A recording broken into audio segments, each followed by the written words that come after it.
24, o dia seguinte a uma data muito celebrada entre a minha categoria, que é o Dia dos Médicos, né? O Dia dos Médicos, curiosamente, é o único dia que não é feriado, porque o dia do professor não tem aula, o dia da criança não tem aula, mas o dia do médico a gente tem que trabalhar, às vezes até mais, né? Porque tem gente que tem gente que quer nos homenagear. Outro dia eu ganhei uma dúzia de ovos de um cliente, fiquei tão sensibilizado, porque é uma coisa simples, mas o paciente é simples, né? Ele não esqueceu da gente. Ovos caipira lá das galinhas dele. Isso é bom. Então, para todos os médicos aqui, inclusive para o colega que eu vou entrevistar, para os médicos que estiverem nos acompanhando, eu e o Geraldo Rodrigues desejamos a todos uma data que foi ontem, muito merecida, eu acho. Não querendo puxar a brasa para minha sardinha, mas eu acho que a nossa categoria é aquela que fica mais próximo do ser humano, né? O que também gera uma responsabilidade grande, né? A gente tem que entender que o ser humano que nos procura deposita na gente uma confiança que talvez ele não deposite em nenhuma outra categoria. E isso a gente tem que ficar bem atento, né? Porque às vezes a nossa classe é considerada por muitos como elitista, né? Sim. Porque é uma profissão difícil de você alcançar, a pessoa com renda baixa tem dificuldade de cumprir todos os processos, então, via de regra, os médicos são de uma classe média ou média alta ou alta, e isso às vezes dá um viés, né, em muitos, de compreensão da importância da nossa categoria. Hoje eu tenho o prazer de entrevistar um colega, cirurgião geral, com especialização e uma expertise muito grande no tema do nosso programa, que é a cirurgia bariátrica. Esse nome, para alguns, é um nome já conhecido, para outros nem tanto. Então, quando ele começar nosso bate-papo, né, quando ele começar a conversar com a gente, eu vou pedir a você que já explique o que quer dizer bariátrica, de onde vem essa palavra, bariátrica. E também um pouco da história da cirurgia, porque isso não sempre houve, né? Sim. Isso é uma coisa que foi no decorrer de um processo de conhecimento e da ciência. E então, antes da gente iniciar o bate-papo, eu vou pedir a você, como eu peço a todos os convidados, que fale um pouquinho de você. E particularmente, assim, eu peço que os convidados digam o que os levou a ter esse direcionamento, não só na medicina, mas previamente na vida, para escolher a medicina, né? E depois da medicina, o que fez você escolher cirurgia geral, né? Porque eu, por exemplo, fiz medicina, mesma faculdade que você, e eu de cara sabia que não queria ser cirurgião, né? Eram aulas que não me interessavam, aquelas técnicas cirúrgicas, que eu acho que era no 4º ano de medicina. Aquilo ali para mim era uma perda de tempo, mas não a anatomia, não a própria indicação de cirurgia, mas o manuseio do bisturi, aquela coisa não me interessava. E eu queria ser clínico mesmo, né? Então começa aí, primeiro eu te agradeço, né? Sábado à tarde é sempre um dia para quem trabalha o dia inteiro, semana inteira, né? Um momento de descanso. Então eu sempre peço desculpa aos meus convidados, porque eu não tenho outro dia. A rádio me disponibiliza o sábado à tarde, e eu dou graças a Deus, porque é um instrumento de comunicação da nossa ONG muito importante para nós, né? Para a nossa missão. Então eu queria que você falasse um pouquinho de você, para depois a gente entrar no tema. Bom, em primeiro lugar, Alexandre, te agradeço a oportunidade de estar aqui, é um prazer. E sábado à tarde sábado à tarde é bom porque a gente não trabalha, né? Isso. Teoricamente. Cirurgião, a última oportunidade, nós suspendemos a entrevista com você algumas vezes, e a última vez, por problema de obra, por exemplo, aqui no estúdio, e a última vez foi porque algum paciente ganhou na justiça o direito de fazer uma determinada cirurgia, e você teve que fazer a cirurgia, que foi uma decisão judicial, você tem que fazer no sábado, aí suspendemos o programa. Exatamente. Né? Foi isso, não foi? Foi isso, exatamente. Foi.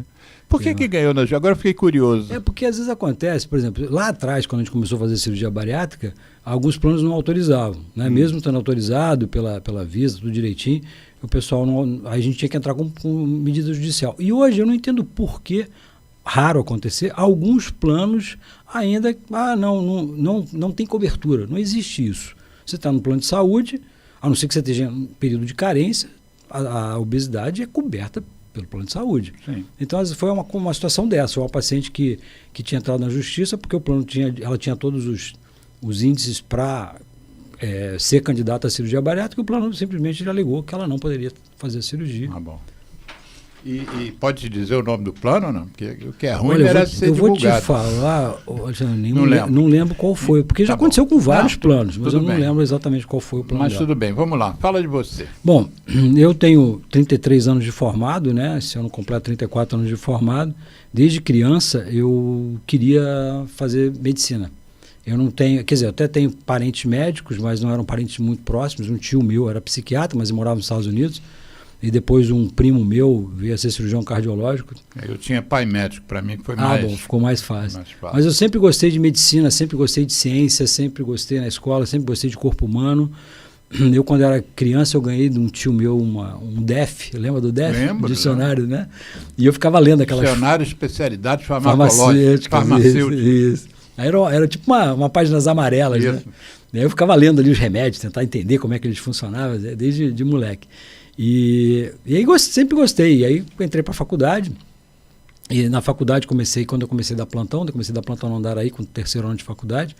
E lá eu comecei a circular na ortopedia, na neurologia, em tudo que era especialidade. E onde Você foi de qual escola? Da Souza Marques. Souza Marques. Era no Catete. No Catete. Hoje a minha filha faz faculdade de medicina na Souza Marques. Eu trabalhei na Beneficência, ali na Santo Amaro, eu passava em frente quase todo dia. Isso, Beneficência, a gente tinha estágio lá de nefrologia na Beneficência. Isso. Aí eu fui para Andaraí, foi onde eu tive contato com vários especialistas, vários colegas, e pude circular em todas as áreas.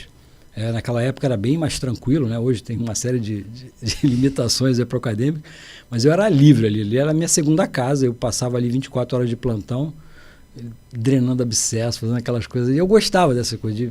Eu acho que a cirurgia tem uma coisa de trabalho manual. A cirurgia tem alguma coisa de trabalho manual, né? Então, assim, é uma coisa que... Pode continuar, porque entrou o som do celular, esse malvado. Fala. E aí, assim, a gente foi... É uma coisa que, sei lá, quando você está em cirurgia, parece que o mundo para. Porque, por exemplo, você está fazendo uma consulta clínica com o seu paciente. Seu telefone toca, a sua esposa, alguma coisa, deixa eu atender, pode ser alguma coisa, né? Na cirurgia você não pode atender telefone. Então o mundo para. Então é como se fosse assim, eu estou dentro de um Shangri-Lazinho ali dentro, ninguém me interfere. Sim. E por isso que é uma atitude minha, né? Eu gosto de operar sempre de manhã. É lógico, eventualmente, a gente opera o dia inteiro, às vezes opera de noite, mas as cirurgias mais complexas, as maiores cirurgias, a gente sempre começa de manhã porque a cabeça está mais zerada, né? Sim. Aí fui fazendo aí comecei já no 3º ano, eu já operava, o pessoal já deixava eu operar. No 3º ano eu já comecei a operar apendicite e aí foi uma crescente. Depois de já trabalhando como cirurgião bariátrico, trabalhei em algumas equipes aí grandes do Rio de Janeiro e surgiu a cirurgia bariátrica.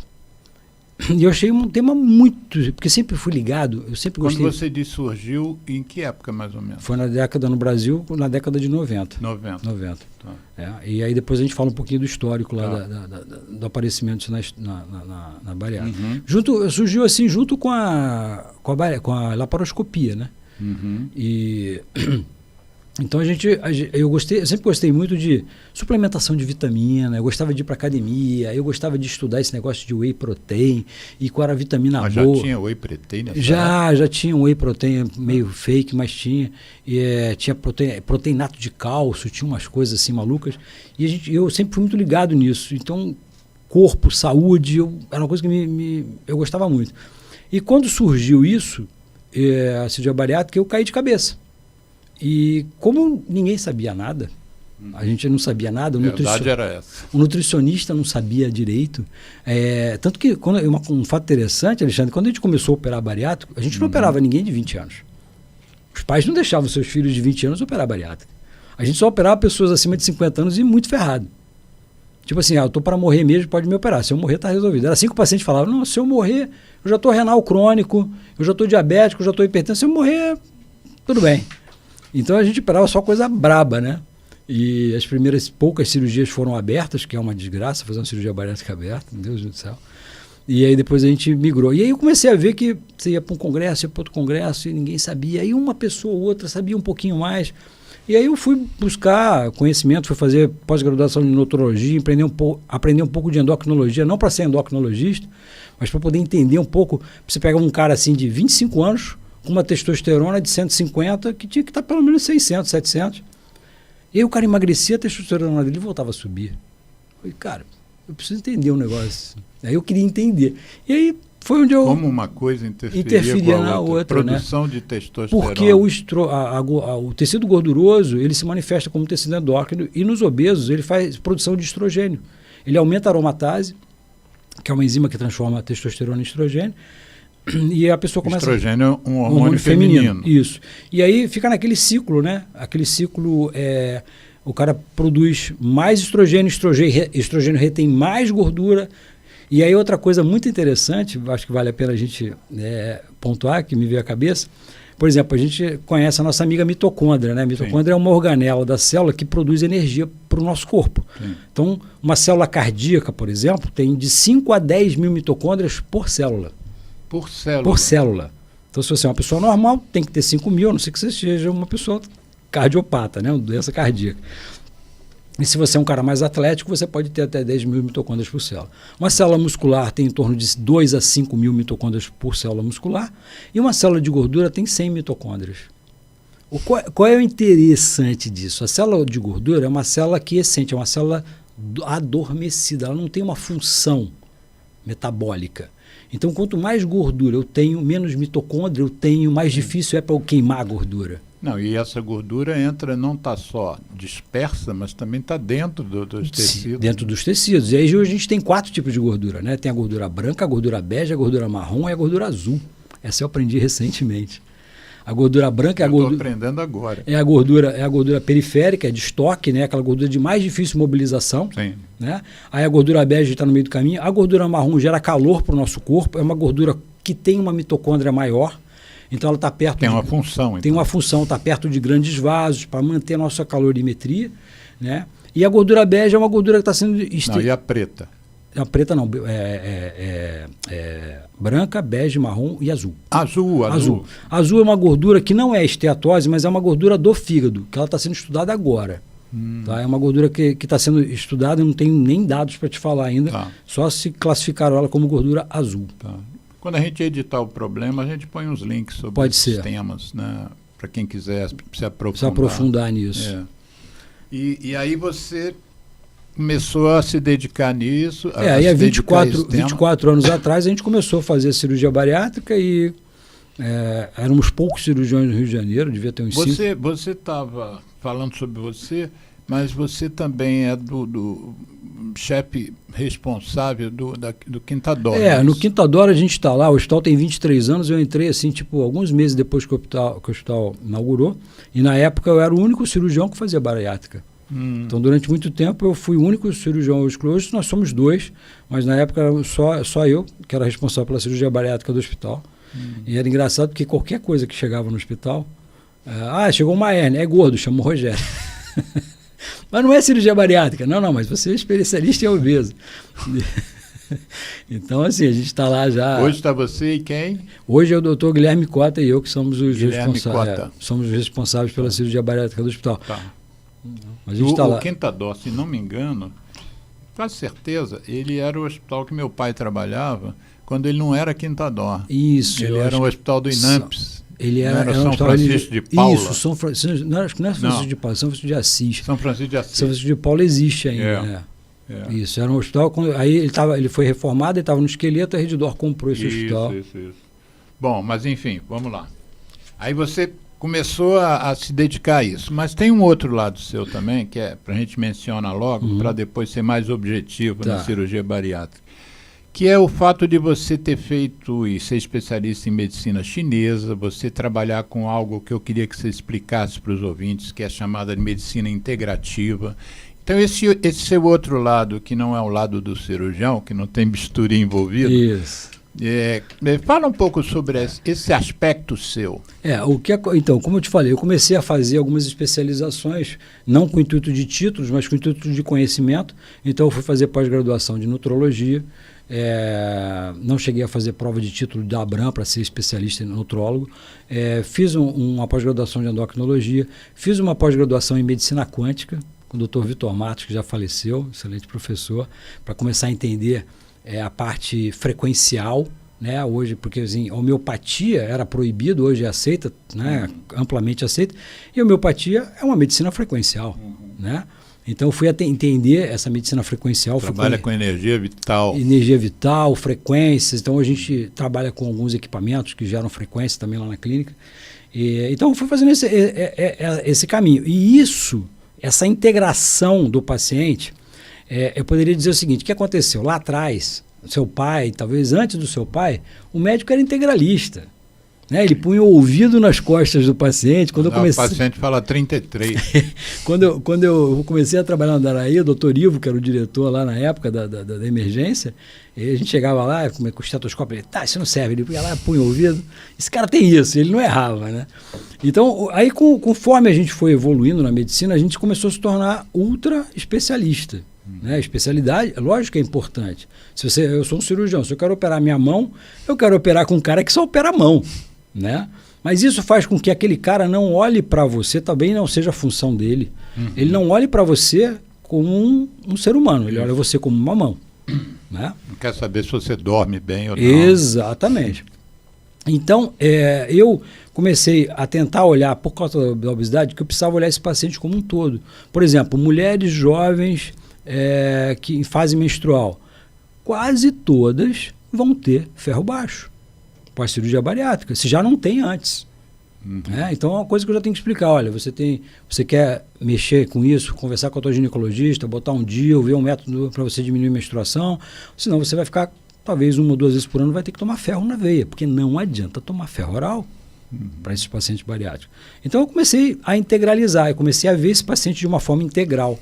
E aí isso é o meu outro lado que não usa bisturi. Houve um momento que se valorizava muito uma palavra que era medicina holística.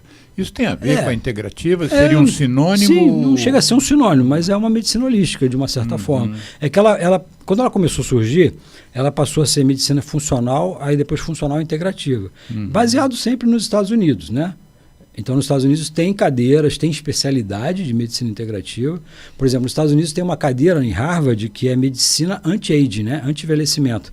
No Brasil, a gente não pode usar esse termo. Anti-aging. Anti-aging. A gente não pode usar, porque nada impede que você envelheça. Mas acontece que você pode reduzir a sua idade biológica. Sim. Não cronológica. Mas hoje você pode. A gente sabe que a gente tem um aparelho lá de bioimpedância que mede peso, né? Massa corporal, causa de gordura, aquela coisa, e ele dá uma idade celular apropriada. Então, assim, o que a gente considera ideal? Que você tenha 10 anos a menos que a sua idade cronológica, biologicamente, né? Para você ter uma saúde mais integral. Então, mais tarde, antes de fechar o programa, você vai dizer o que se pode fazer para reduzir, para ter esses 10 anos a menos da idade cronológica, a idade real, né? É isso. Bom, mas enfim, vamos falar sobre a cirurgia bariátrica, e eu antecipei que eu ia te pedir para você explicar o que é essa palavra. De onde vem bariátrica? Então, é de peso, né? de volume, né? Então a cirurgia bariátrica vem disso. Mas a palavra qual é a original? Baros? Eu acho de baros, sim, baros. Traduzindo é peso. E na verdade, aí você me pediu para falar do histórico, né? Aí assim, até eu vi o Isidoro outro dia falando aqui, eu acho que ele chutou um pouquinho mais, ele falou 90 anos, na verdade a gente tem uns 70 anos. De cirurgia bariátrica, mas ela começou lá na década... Ele está se referindo a Isidoro Flumia, que é um endocrinologista. Isso, muito deve estar nos ouvindo, muito inclusive. Meu amigo. Espero que mande algum comentário, viu, Isidoro? Então, ele, assim, na década de 50, começaram as cirurgias... 50. Isso. O que aconteceu? Você fazia uma cirurgia, por exemplo, um câncer gástrico. Você vai lá e reduz o estômago e faz uma derivação intestinal. Né? Você pega o intestino e emenda no estômago. E esse paciente que era diabético, começava a deixar de ser diabético.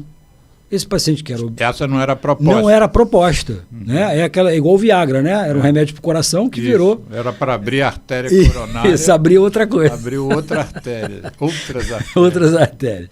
Então, assim, a mesma coisa. Aí começaram a se observar. Falaram, pô, então vamos tentar. Só que o que se acreditou no início? Acreditou-se que o desvio intestinal que era o grande jogada e não a diminuição gástrica. Então começou a se fazer grandes bypass intestinais, jejum com ilho. Pegava o jejum, que é uma parte mais próxima do intestino, e emendava com o ilho, que é a parte final do intestino. Então se fazia um grande bypass dentro do corpo e a comida nem mexia no estômago. Não mexia no estômago. As primeiras cirurgias não se mexia no estômago. E aí, o que a pessoa tinha? Ela tinha, até o Jô Soares, na época, ele chegou a fazer uma cirurgia dessa. Não sei se você lembra, teve uma época que ele ficou magro. Lembro. Só que ele desfez a cirurgia. Ele desfez porque é uma cirurgia que dá muito problema metabólico, dá umas fezes muito mal cheirosas. Porque você imagina, você comeu, não deu tempo de passar pelo delgado, sofrer as ações enzimáticas, aquilo chega no intestino grosso, ainda com gordura íntegra, essa gordura aí funciona como xenical, né? Que é um remédio que é para evacuar a gordura, e aí você tinha uma evacuação muito mal cheirosa, muito mal cheirosa. E aí eles foram mexendo aqui, mexendo ali, aí na década de 60 começaram a mexer no estômago, e a coisa foi evoluindo. Quando na década de 70 para 80, o Dr. Fobb e o Dr. Capella, que são dois médicos americanos, conheci os dois no Congresso Internacional, inclusive o Dr. Fobb... Repete o nome deles, porque na edição do programa eu vou buscar essas imagens. Tá. Dr. Fobb, F-O-B-I. Dr. Fobb. E Dr. Capella com 2 L's. Capella, isso. Tá, eu procuro. E eles começaram a idealizar a cirurgia mais como ela é hoje. O que acontecia, Alexandre? Quando eles começaram a cortar o estômago, eles começaram a cortar o estômago de várias formas. Vamos cortar o estômago aqui, tirar a parte de baixo do estômago. O que via? Esse estômago voltava dilatado, daqui a pouco o cara estava comendo a mesma quantidade. Corta assim, corta assado. Não, esse não dava. E aí o Dr. Fobb e o Dr. Capella idealizaram que a gente ia fazer um corte vertical, linear no estômago, e via-se que esse estômago não dilatava muito. Depois da cirurgia. Mas mesmo assim era uma cirurgia aberta. Naquela época era uma cirurgia aberta que era mais difícil de executar. Então o estômago, até por questões de execução, ficava melhor o estômago um pouquinho mais longo. E eles colocavam um anel em volta do estômago. Um anel de silicone, um corpo estranho, afinal, que botava ali. E aí, com a intenção desse estômago não dilatar mais. Ou se dilatar, aquilo ia virar como um anel, uma cinta. E aí o que foi acontecendo? Esses anéis deram origem à banda gástrica, que também é um anel que você não mexe no estômago, só ir lá e é igual pegar um cinto e apertar. E aí o estômago virava um 8.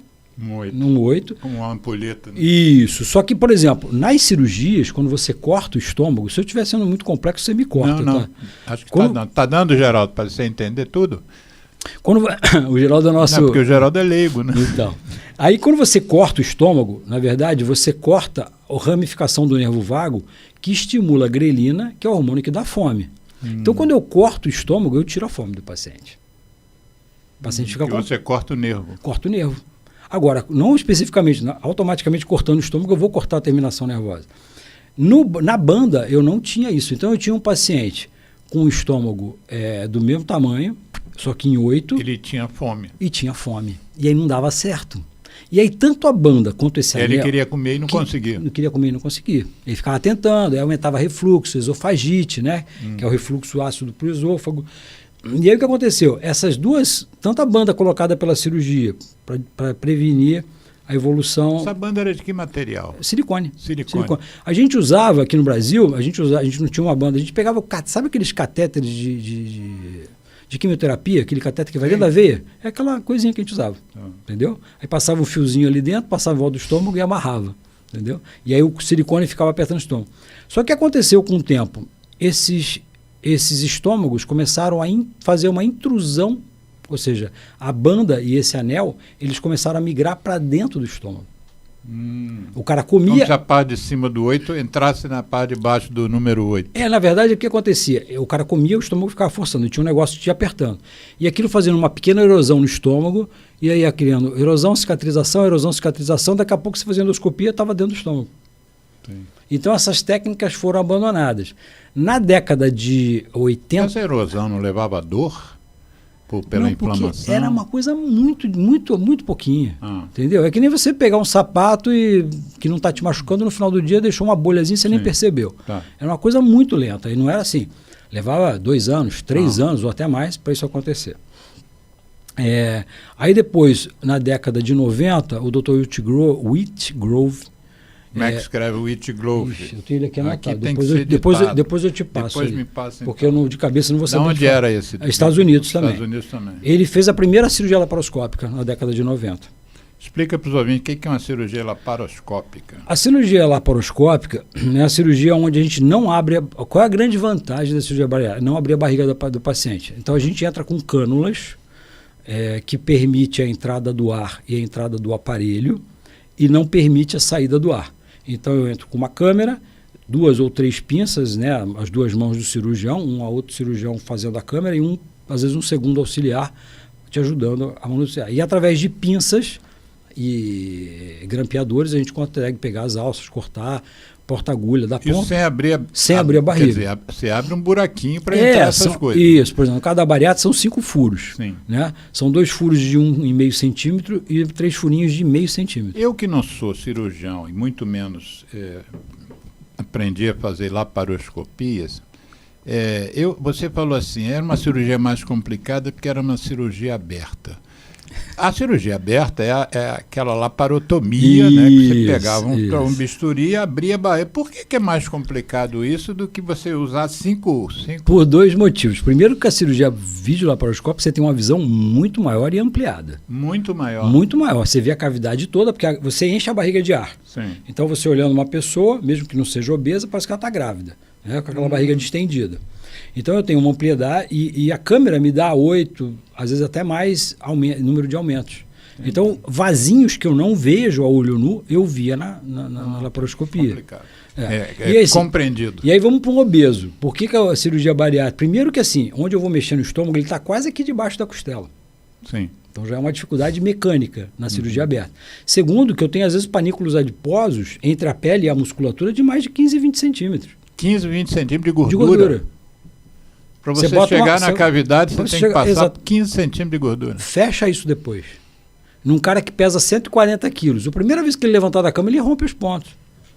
Obrigatoriamente, esse cara vai ter uma hernia incisional depois, entendeu?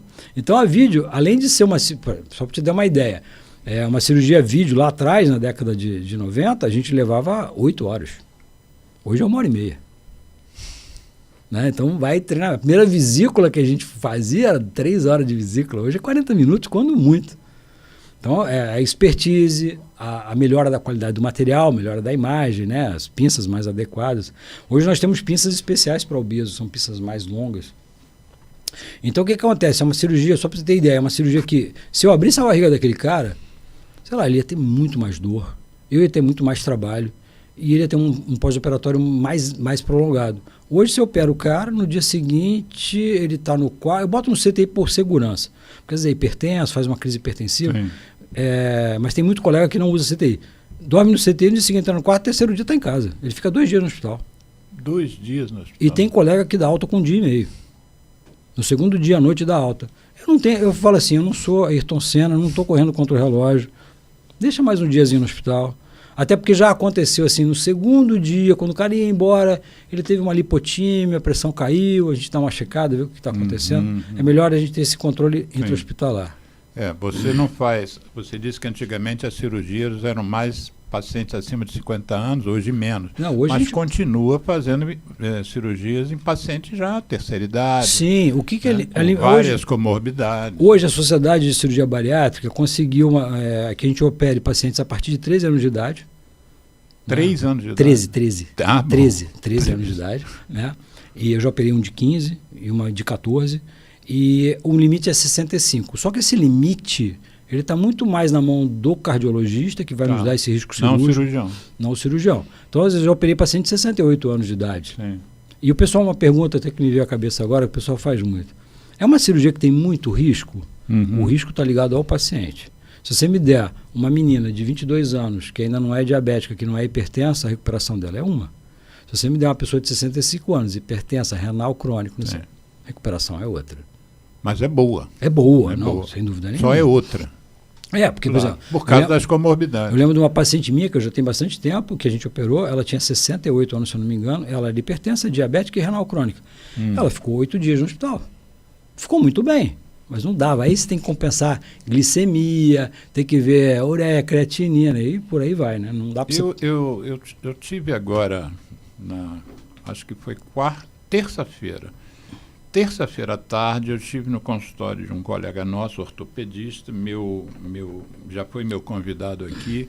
Nós fizemos um programa sobre tabagismo e osteoporose, que é um assunto que ele estuda muito e tal. Foi um bom programa. Depois, na edição do link, eu vou botar o link do programa.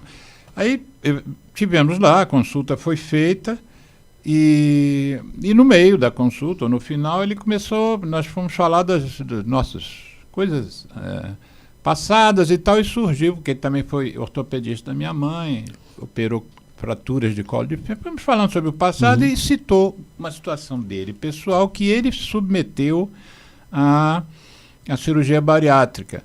E, para minha surpresa, ele disse que a minha filha também submeteu, colega nossa também, ginecologista, e que a neta dele também submeteu. Porque eu te juro que eu não tinha a visão do número de pessoas que estão se submetendo a esse procedimento. Esse colega nosso, Sérgio Sampaio, vou citar o nome dele, meu querido Sérgio Sampaio, querido amigo, ele me disse que o cirurgião que operou ele opera 1.000 pessoas por ano.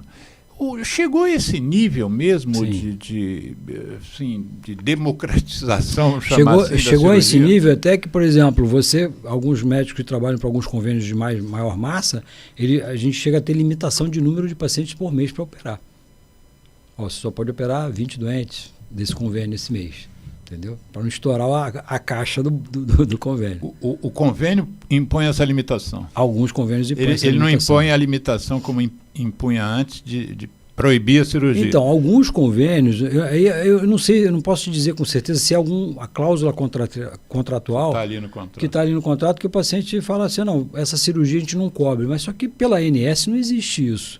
Então a pessoa acaba entrando na justiça e acaba ganhando o direito. Normalmente ganha, né? Sempre mas ganha. Demora, né? Um processo... Não, é rápido. É rápido. Rápido, em questão de 4, 5 dias está liberado.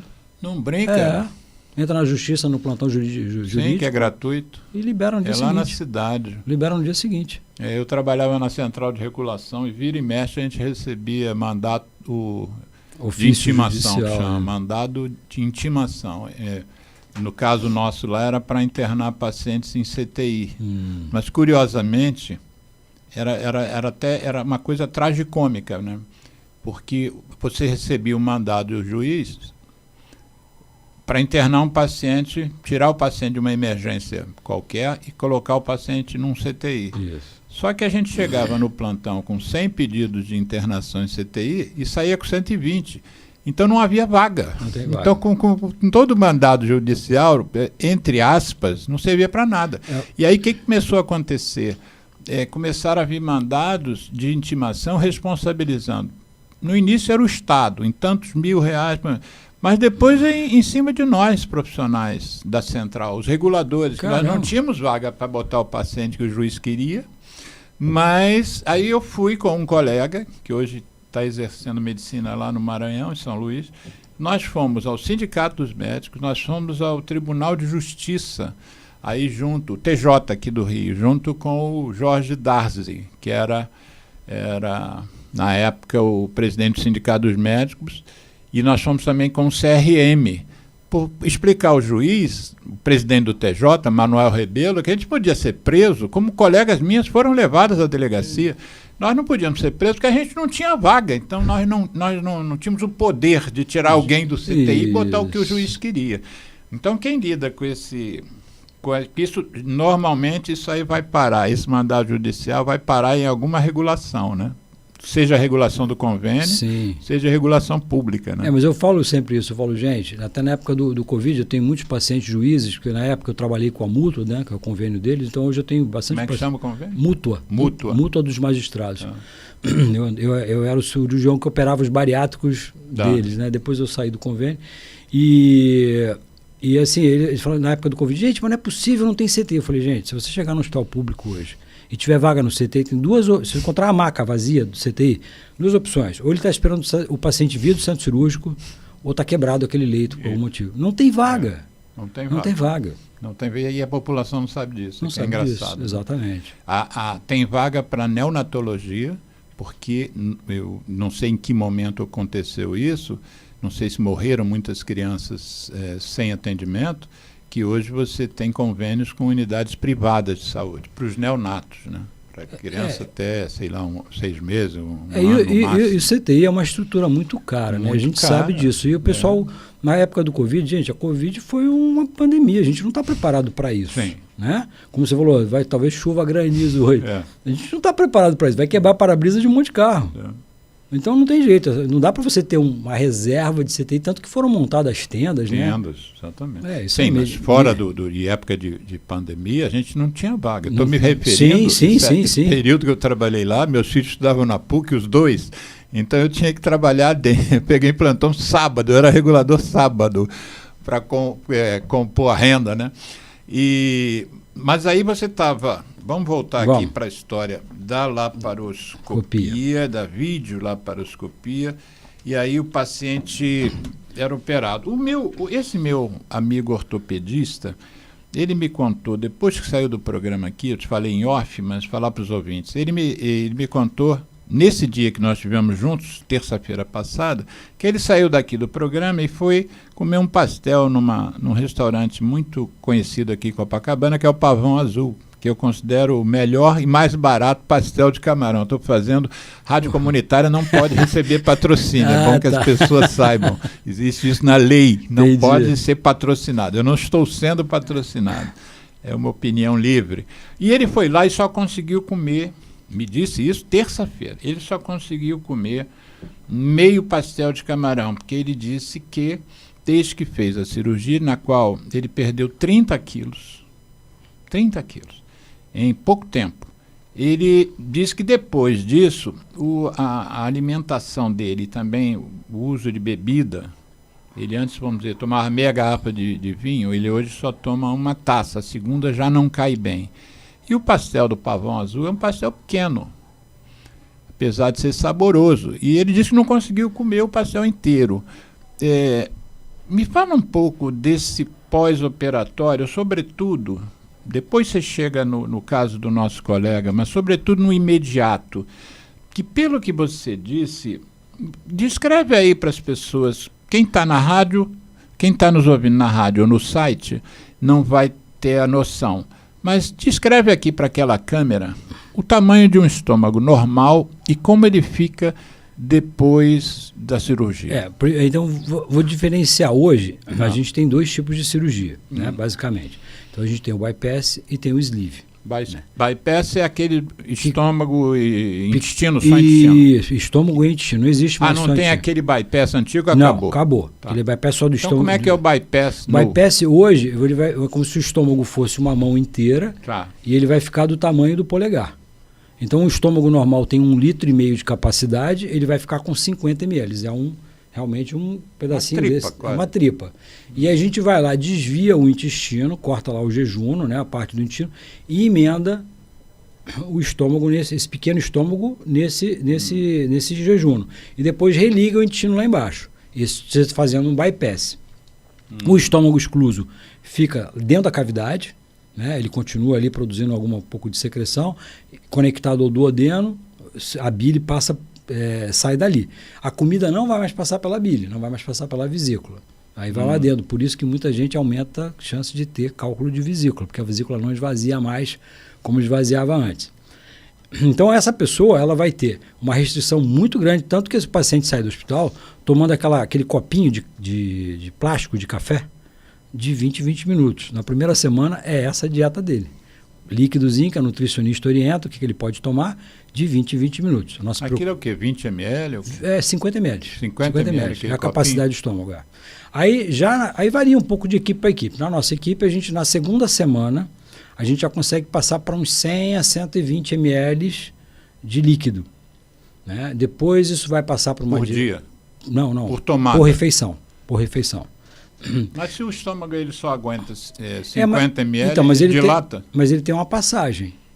Parte disso vai escoando. E como é líquido, né? Então ele vai escoando automaticamente.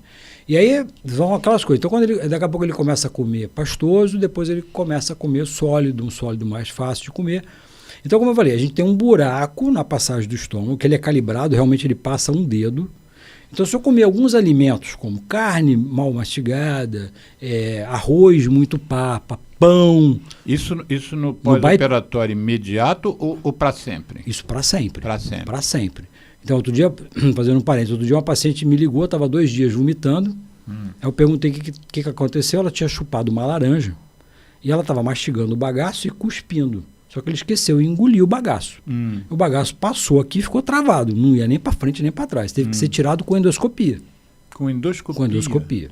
Então a gente tem assim, não é, eu tenho uns 4, 5 casos nesses 23 anos, 24 anos, que a gente teve que tirar essa comida que estava ali presa, carne, seja o que for, por endoscopia, porque não passava.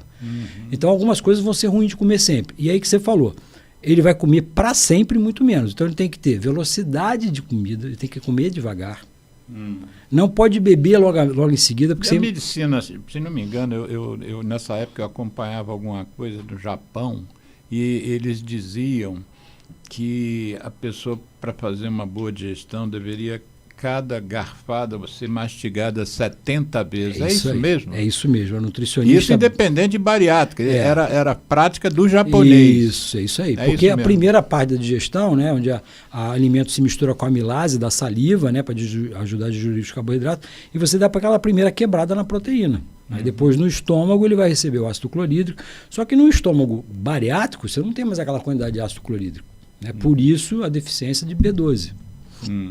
E aí, então esse paciente vai ter realmente uma limitação. Então velocidade, qualidade do que ele está comendo, ele vai comer um pouquinho e vai parar. O que você chama de qualidade? Porque, por exemplo, se ele comer um arroz daquela comidinha do japonês, aquele arroz é muito papa, aquilo pode dar uma entupida. Se ele comer um pão com miolo, pode dar uma entupida. Tudo aquilo que vira uma maçaroca ou que é duro, ele pode dar uma dificuldade. Você disse, por exemplo, se o sujeito é gaúcho igual o Geraldo, ele adora um churrasco, e aí ele vai numa churrascaria, vem aquela lasca de picanha. A picanha é a carne, você diz, que tem que... Fizeram uma endoscopia para tirar um pedaço de carne. Como é que ele tem que comer essa carne? Comer igual como ele corta para criança. Pedaços pequenininhos e mastigar bem. Por isso que a gente tem uma carteirinha da bariátrica, né, que o paciente que faz bariátrica, antigamente era física, agora ela é digital, que o cirurgião valida que realmente eu fiz a cirurgia naquele paciente, ele tem direito a essa carteirinha. E aqui no Rio de Janeiro, não são todos os estados, mas no Rio de Janeiro é lei, em restaurantes ele mostra a carteirinha e ele paga preço de criança.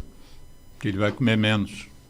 Vai comer menos. Não brinca que existe essa carteirinha. Uma carteirinha que você tem uma cópia disso? Eu posso te mostrar no meu celular, eu tenho. Não, me manda, quando eu fizer a edição, eu quero botar a foto dessa carteirinha. Chama Body Life. Body Life. É uma carteirinha que aí você preenche os dados, o paciente que tem que preencher os dados, aí isso chega pro cirurgião que operou ele, você valida, porque às vezes ele erra o nome da cirurgia, alguma coisa, e aquilo serve como... Isso aqui é uma coisa oficial. É oficial, da Sociedade Brasileira de Cirurgia Bariátrica. Sim, a gente tem que estar... Interessante. A gente só tem esse acesso quem faz parte da sociedade, né? Sim. Antigamente eles mandavam para você a carteirinha. Aí você preenchia a carteirinha, carimbava e o paciente colava uma foto, mandava plastificar e era a carteirinha. Aí na casa da pandemia, né, a gente acabou transformando ela no digital e ficou bem bacana. Então a pessoa escolhe a foto, tem um QR Code, ele pode mostrar o QR Code para o restaurante. É bem legal. Os restaurantes todos estão avisados aqui do Rio disso? de Janeiro é lei. Não e é cumprida? É cumprida. Entendeu? Pode ser que no restaurante de esquina ali, num bairro menor, não saiba disso, mas assim, restaurante grande, churrascaria, todos eles são... Você já tinha ouvido falar nisso, Geraldo? Nunca tinha ouvido falar nisso. Precisa ser mais... Não, já me pediram. Você não dá para você usar uma carteirinha para mim? Só para eu pagar mais barato na churrascaria? E o prato de criança deve ser o quê? 50% mais barato? Eu não sei, realmente eu não sei quanto que é o... Eu vou pesquisar isso. Eu tenho uns amigos sem restaurante, eu vou perguntar a eles se Isso. eles têm conhecimento disso, se alguém já chegou lá assim. Com certeza chega, porque os pacientes ficam muito... Porque inclusive, eu tenho amigos assim com quem eu convivo muito proximamente, que fizeram a bariátrica, e vou questioná-los se eles sabem disso, porque às vezes o médico que os operou não informou. Te convido para ir num rodízio de pizza. Uhum. Pô, você vai comer uma fatia, acabou. Uma fatia, os caras comem 8. Exato, 8? Eu tinha um paciente, o Isidoro conhece. Antes da bariátrica, ele pesava 400 quilos. 400 quilos. Ele morreu, ele não chegou a operar, não. E quando a gente começou a tratar, ele estava já com 350. E ele me ensinou uma 350, coisa... 350, emagrecido? Eu tenho a foto dele. Ele ensinou para mim sanduíche de pizza. Conhece essa, Geraldo? Não. Você compra 2 pizzas, bota uma em cima da outra assim, ó, e come. 2 pizzas inteiras. Sanduíche de pizza. Sanduíche de pizza. A gente está rindo aqui, mas esse é um problema. Então, mas aí deixa eu voltar ao que a gente estava falando. Então, realmente, a pessoa vai comer pouco mesmo para o resto da vida. Algumas pessoas até conseguem uma capacidade. E você vai me perguntar, como é que cabe, por exemplo, um hambúrguer? Não sei. Estômago de 50 ml. Pouquíssimas pessoas conseguem comer, mas tem algumas poucas pessoas que conseguem comer um hambúrguer pequeno. Vamos usar o McLanche Feliz. O que a maioria faz? Come metade. E guarda a outra metade. Não dá. Tanto que no início, o que a nutricionista ensina para os pacientes? Você vai comer um prato de sobremesa, com colher de sobremesa, ou garfo de sobremesa, e provavelmente ao longo do seu almoço ou da sua janta, você vai ter que esquentar o prato umas 2 vezes, porque vai esfriar antes de você acabar de comer. Garfo de sobremesa já põe menos quantidade. Exatamente. Para reeducar aquele paciente. E demora. Mas deixa eu perguntar uma coisa. Tipo assim, não... Porque, por exemplo, o nosso estômago, se a gente tem mania de comer muito, ele não vai alargando? Então, isso é o que eu falei lá no início. Ao longo das evoluções da cirurgia, lá desde 1950, 60, 70, foi se cortando o estômago de várias formas diferentes. Tanto que o sleeve, que é uma cirurgia que você faz uma linguiça do estômago, o estômago de 1.500 fica com 150, ele dilata. Você pega um paciente, depois eu cito alguns casos aqui, que operaram, perderam 100 quilos e voltaram a engordar 100 quilos depois. Nossa. Então, normalmente não dilata mais. Não, no bypass. No bypass, por exemplo, você pega um paciente com 10 anos de operado e chega para você, doutor, comecei a comer demais. Não sei o que está acontecendo, eu voltei a engordar. Aí você pede uma endoscopia. Aí algumas coisas podem acontecer. Primeiro, esse buraquinho que eu falei de passagem, às vezes ele alarga com o passar dos anos. Aí você tem que recalibrar esse buraco. Ou às vezes o que acontece? Uma fístula, uma comunicação do estômago cortado com o estômago excluso. Então eles voltam a se encostar e voltam a passar comida. Aí quando eu faço endoscopia eu tenho 2 buracos de saída. Mas via de regra você pode pegar o paciente com 15 anos, 20 anos, 25 anos e você vai fazendo endoscopia, o estômago está exatamente do tamanho que ele foi cortado. Você citou a bypass. Não o bypass antigo, que era intestino com intestino, mas o bypass atual, que é o estômago e intestino. O outro é o sleeve. Sleeve se escreve S-L-E-E-V-E, não é isso? Não, V mudo. V mudo no final. O que quer dizer essa expressão sleeve? É manga. Manga? Manga fruta? Manga de camisa. Manga de camisa. Manga de camisa. É uma chama de gasta. Porque aí o que eu faço no sleeve? Como eu cortei o estômago todo, essa outra parte eu tenho que tirar do corpo. Sim. Porque o outro estômago do bypass, ele está conectado ao duodeno. Esse não, eu não posso deixar um órgão oco sem comunicação. Então eu tiro. Eu faço uma gastrectomia vertical ou sleeve, que é em manga. Você faz uma manga. Então você olha o estômago, ele parece uma linguiçona assim comprida. Sim. Também, nesse corte, eu corto o ramo do nervo vago. Também eu tiro o apetite do paciente. Mas o paciente começa... Com o passar dos anos ele começa a comer um pouquinho mais e esse estômago pode dilatar. Daqui a pouco a gente vai para o segundo bloco do programa, fazer um intervalo, mas antes de fazer um intervalo eu queria tranquilizar os nossos ouvintes, sobretudo aqueles que estejam ou que irão acompanhar esse programa, porque têm interesse específico, porque estão pensando nessa possibilidade, que a gente falando nessas consequências, né?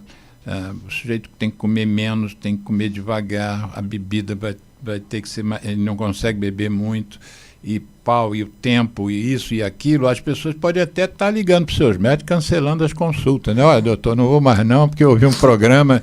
Mas eu queria então dar um ressalte para essa frase que você usou, que eu queria que você ressaltasse, porque eu te fiz essa pergunta, né?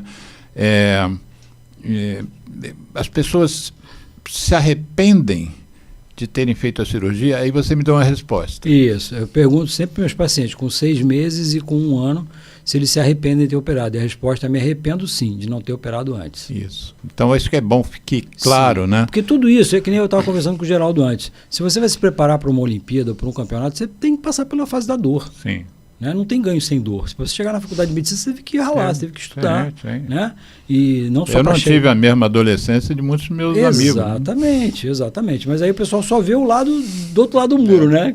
Mas para você pular o muro, ninguém viu. Isso. Então, mas depois que você passa por essa fase inicial, para a gente que está nisso há muitos anos, né, a gente vê que não é nada tão difícil assim. É uma readaptação que vai precisar ser feita. E só para complementar o que você falou da bebida alcoólica.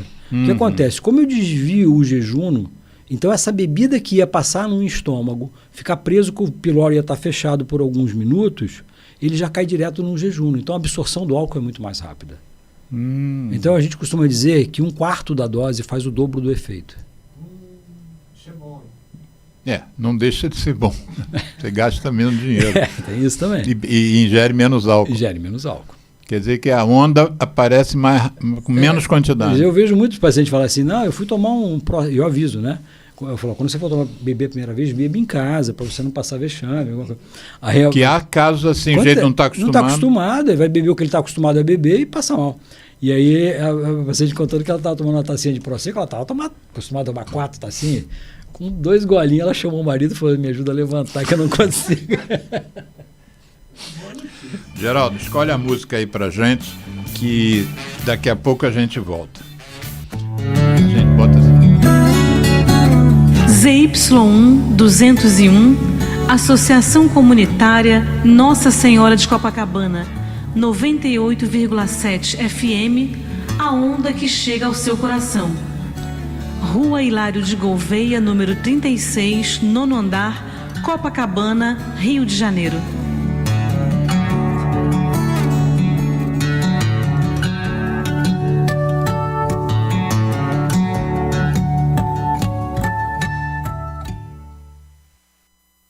Eu me chamo Tony Garrido, junto de Vange Souza, a gente convida a dizer não ao cigarro, não ao tabaco.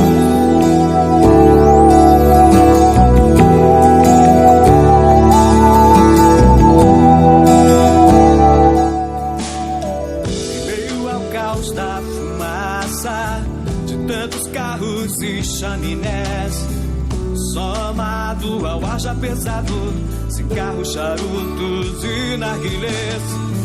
É feito estufa, é feito por cada um mais um contra, já são 2 a favor do ar mais saudável. Apague o cigarro, acenda o amor.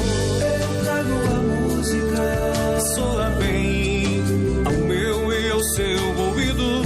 Eu trago a música, é o que temos sempre oferecido. Eu trago a música, respiramos melhor o planeta e nós. Eu trago a música, mundo sem tabaco, levante a sua voz.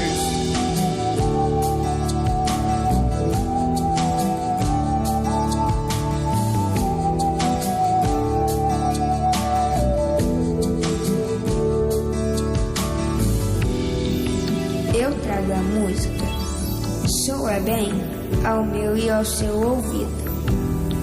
É o que temos, sempre oferecido. Eu trago a música, respiramos melhor o planeta e nós. Mundo sem tabaco, levante a sua voz. É feito estufa, é feito por cada um mais um contra, já são 2 a favor. A favor do ar mais saudável, apague o cigarro, acenda o amor. Eu trago a música, soa bem ao seu ouvido. Eu trago a música, é o que temos sempre oferecido.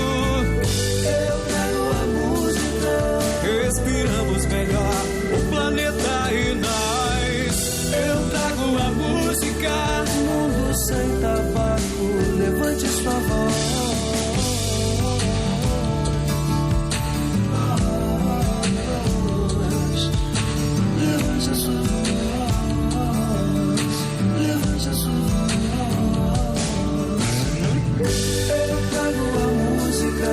Respiramos melhor o planeta e nós. Eu trago a música, mundo sem tabaco, levante a sua voz. Eu me chamo Vange Souza, junto de Tony Garrido, a gente te convidou a dizer não ao cigarro, não ao tabaco.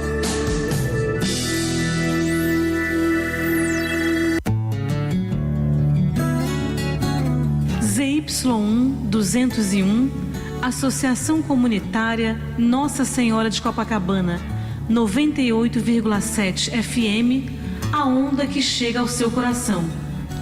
Rua Hilário de Gouveia, número 36, nono andar, Copacabana, Rio de Janeiro.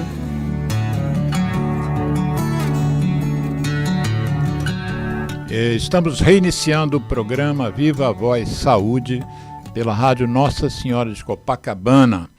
O nosso convidado de hoje é Rogério Vilela, cirurgião geral com expertise em cirurgia bariátrica, que é o tema do nosso programa de hoje. Já conversamos sobre vários aspectos desse problema, dessa questão, e nós vamos continuar conversando. Antes de a gente retomar o bate-papo, eu queria aqui mencionar que uma cliente minha, que é diabética, Nicole Machado, ela desejou boa tarde a gente e comenta que ela se preparou para a cirurgia, ela fez um preparo pré-cirúrgico por 8 meses e que depois da cirurgia ela continua com a equipe, que inclui, além do cirurgião que operou, psicólogo, nutricionista e endocrinologista. E ela é diabética, né? Eu a conheci nesse momento em que ela usava insulina. O tratamento dela basicamente era insulina. Tinha feito uso de algumas drogas emagrecedoras, mas sem muito sucesso. E tomou a decisão de fazer essa cirurgia. Ela foi operada em Petrópolis por um colega aqui que eu daqui a pouco vou identificar, um cirurgião, seu colega, Rogério. E ela nos mandou um áudio, porque eu fiz umas perguntas. O colega chama-se Marcos Fernandes, é lá de um hospital de Petrópolis. Para quem não é do Rio, é uma região da Serra aqui do estado do Rio de Janeiro. E eu fiz uma pergunta a ela. Primeiro, quando é que ela tinha sido operada? Ela se operou em 13 de setembro de 2023, ou seja, faz 1 ano e 1 mês.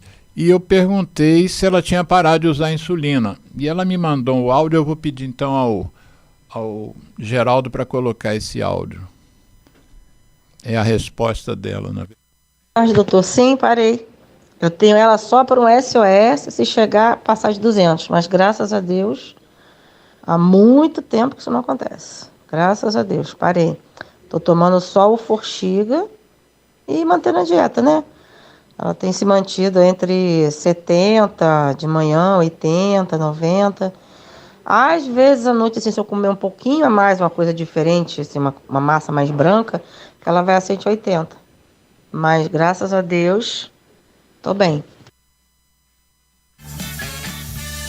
Obrigado, então, pela sua ajuda aqui e participação no programa.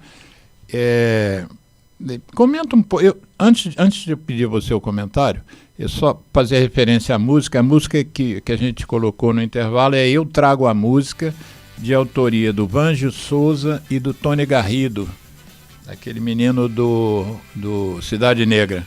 E eles fizeram Eu Trago a Música para a pessoa tragar música e não tragar cigarro, né? É uma música anti-nicotina. E aí, comenta então essa última fala dela, essa última que eu li, né, o texto que ela mandou, sobre essa questão do pós-cirúrgico, uma equipe continuar acompanhando. Na verdade, assim, o paciente bariátrico ele precisa ser assistido por uma equipe multidisciplinar, desde o pré como no pós-cirúrgico. Então, essa equipe é justamente isso, montado pelo cirurgião, e que tem sua equipe de cirurgiões, né? Às vezes não consigo ver todo mundo. A nutricionista, que eu digo que é a pessoa que vai segurar na tua mão e ensinar você a comer de novo. A psicóloga, que vai fazer um preparo pré e pós, porque e o endocrinologista. Mas a psicóloga é muito interessante, Alexandre, porque tem pessoas que têm transtorno de identidade corporal. Sim. Ela não consegue se ver magra, ela já está lá pesando 50 quilos, 60 quilos, e ela não consegue. Ela chega na loja, pede GG, então é muito importante. Vai comprar roupa e pede aquela antiga. Pede aquela antiga. Então é muito importante. Como o sujeito perde a perna e continua sentindo a perna. Dor, exatamente. Então, assim, é muito importante. É que, infelizmente, tudo que você pede para o paciente fazer antes da cirurgia, ele vai fazer, porque se ele não fizer, você não opera. Sim. Só que depois, seja por questões de perdi o plano de saúde, não tem condição, me mudei, é muito difícil da gente conseguir. O que a gente consegue manter mais é a Nutri. A Nutri, porque nos primeiros 3, 4 meses, ela precisa da Nutri ali, que vai mudando a dieta. A nutricionista. Mas a psicólogo, endócrino, o pessoal some. E aí, você falando do caso do diabetes, é muito interessante, né? Porque, realmente, a grande maioria dos pacientes diabéticos, sem usar insulina prévia, saem da diabetes imediatamente. Você já sai do hospital sem tomar medicação. Senão ele vai fazer hipoglicemia. Sim. Quer dizer, o açúcar vai baixar. Vai baixar muito rápido. E no caso dos pacientes usuários de insulina, aí a gente realmente, nesse caso, eu preciso do endócrino andando para a pare comigo, porque a gente vai ter que redosar essa... Porque se eu fizer manter uma dose muito alta de insulina, vai fazer o caso de hipoglicemia. E a gente sabe que a hipoglicemia é muito pior do que a hiperglicemia. Mas depende também do exame que a gente pede, né, no pré-operatório, o endócrino pede, que é o peptídeo C, para saber se aquele pâncreas tem saúde para produzir insulina. Porque às vezes a paciente já é diabética há tantos anos, já usa insulina há tantos anos, e o peptídeo C dela já está muito baixo, e isso diz que aquele pâncreas já não tem condição de produção de insulina. Mesmo com bariátrica. Mesmo com bariátrica, ele não vai ter insulina. O que a gente vê... Via de regra. Via de regra. Não, via de regra, em que percentual esse peptídeo C? Assim, geralmente são pacientes que... O diabetes tipo 1, por exemplo, o peptídeo C dele é zerado. Tá? Então, ele precisa estar acima de 0,5, né, para ter alguma reserva. Mas o que eu ia te falar é o seguinte, por exemplo, é muito comum no paciente pré-cirurgia, ele ter uma insulina muito alta. A gente sabe que o nível de insulina do laboratório é 13, o ideal é 7, né? Mas tem muita gente que está com 48, 50 e pouco. Eu já peguei 200 de insulina. E quando esse paciente opera, depois até de 1 ano, dependendo de quanto estava essa insulina, fica com uma insulina de 2, 3, que é uma insulina excelente em jejum, né? Então, se esse paciente não tem a condição de produzir pelo menos esses 2, 3 de insulina, é muito difícil ele ficar sem a insulina injetável. E eu estava... Porque você falou de uma questão psíquica, né, da pessoa, mesmo tendo perdido 50 quilos, não se vê magra. Nós fizemos um programa aqui com o Isidoro Flumian. O Isidoro é presidente da Sobrata, né? Sociedade Brasileira de Transtornos Alimentares. E ele tem um interesse particular nisso, além de ser um endocrinologista e lidar com diabetes. Ele me disse que o grupo dele, que ele além dele ter um Instituto Flumiano de Medicina, ele faz parte da pós-graduação da PUC. Eu já participei do evento deles lá. E aí o Isidoro e a equipe toda da PUC nomearam uma doença nova. E ele veio aqui, nós fizemos um programa específico sobre essa doença nova, que eles deram o nome de farmarexia, que era essa situação que você está falando, não no paciente bariátrico, mas, por exemplo, paciente que está querendo emagrecer. Ele quer emagrecer, aí vai ao consultório do Isidoro, e o Isidoro diz, olha, você não tem o que emagrecer. É porque a pessoa vai lá para pedir remédio, porque hoje em dia surgiram. Nós fizemos também um programa aqui sobre as drogas emagrecedoras, né? Que bacana. o Igov e esses outros todos, semaglutida, né, Ozempic. Está chegando aí chegando a tizerpatida agora, que isso, é exatamente, está chegando um novo. E aí a pessoa vai no consultório do Isidoro e quer que o Isidoro prescreva aquele medicamento para ela emagrecer. Mas Isidoro, você não tem nenhum critério para tomar isso. Então a questão é psíquica, né? E esses emagrecedores é uma coisa que eu, como não sou especialista, eu fico mais na superfície, né? Mas é bom ter você aqui, porque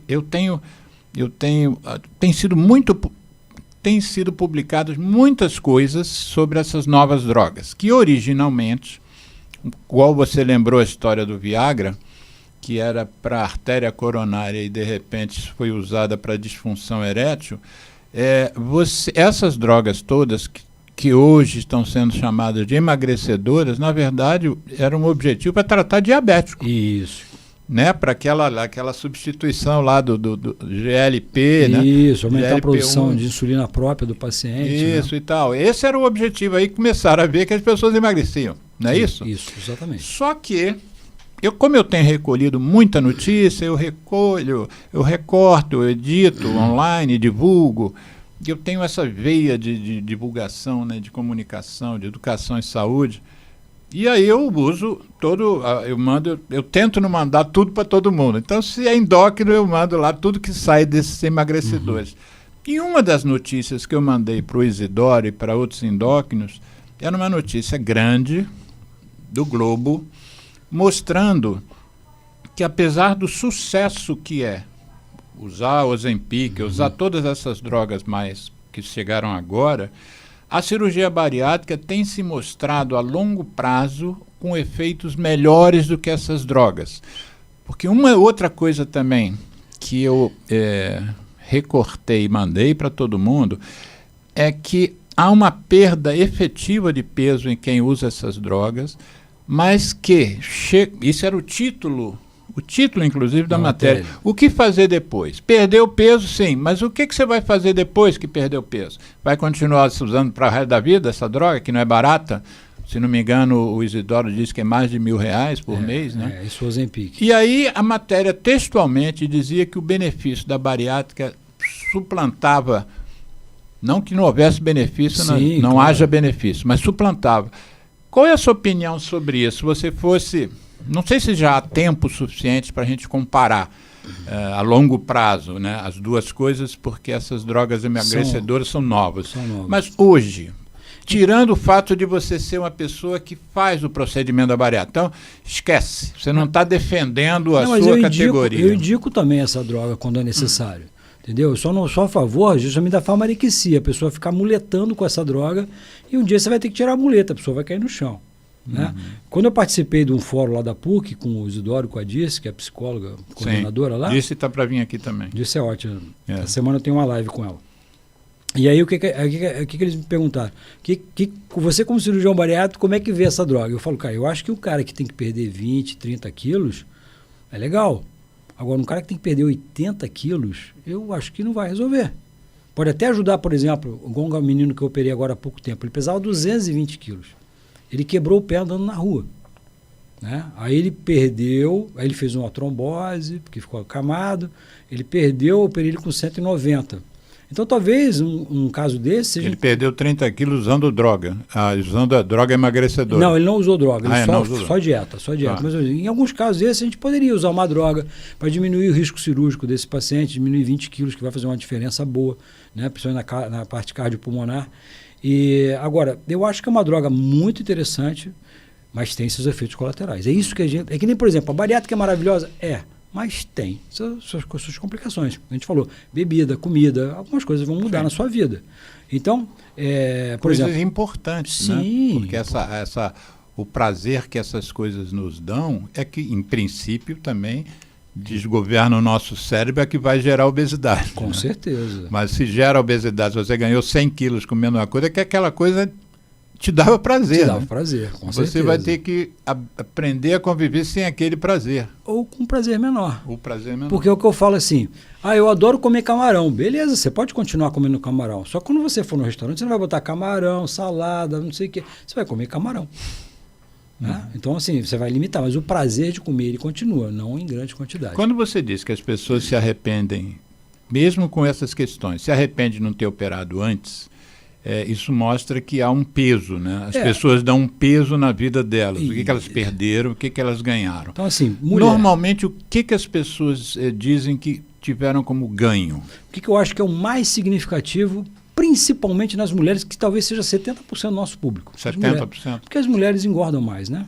Até porque não é porque procuram mais. Não, talvez também, né? Porque a mulher vai mais a médico. Né? A gente não está acostumado a ir a médico, né? A mulher desde menina vai ao médico. Então, assim... Até mente. Eu tenho amigos meus que mentem para a mulher dizendo que foi ao médico, está tudo bem, que ele achou que está tudo certo.